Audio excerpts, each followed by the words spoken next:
Selon l'article 146, plusieurs catégories de personnes peuvent demander à voter par procuration.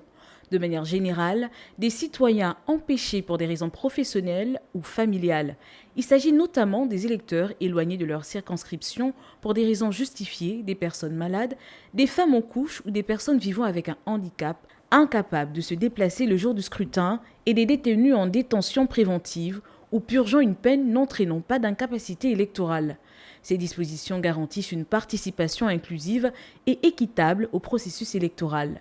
En ce qui concerne le choix du mandataire, l'article 147 exige que le mandataire, c'est-à-dire la personne désignée pour voter à la place du mandant, soit inscrit sur la même liste électorale, communale ou départementale. Le mandataire doit jouir de ses droits électoraux et ne peut accepter qu'une seule procuration.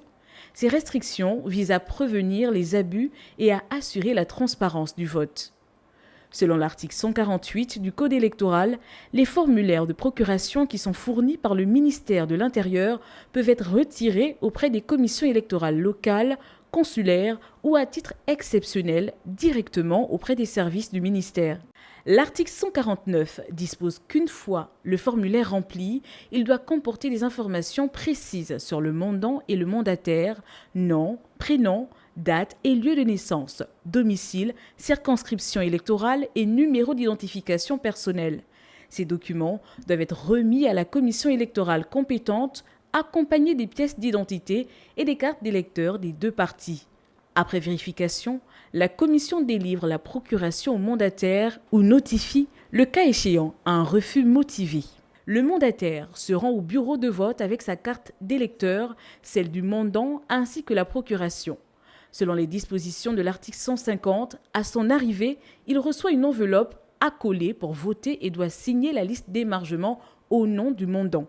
La procuration est ensuite annexée au procès-verbal pour assurer la traçabilité des opérations. Le vote par procuration, tel que encadré par cette loi organique, offre une solution concrète aux électeurs confrontés à des empêchements tout en veillant à préserver l'intégrité du processus électoral. C'est une preuve supplémentaire de l'engagement du Gabon en faveur d'une démocratie accessible à tous et une alternative pour tous d'accomplir en cas d'empêchement son devoir citoyen.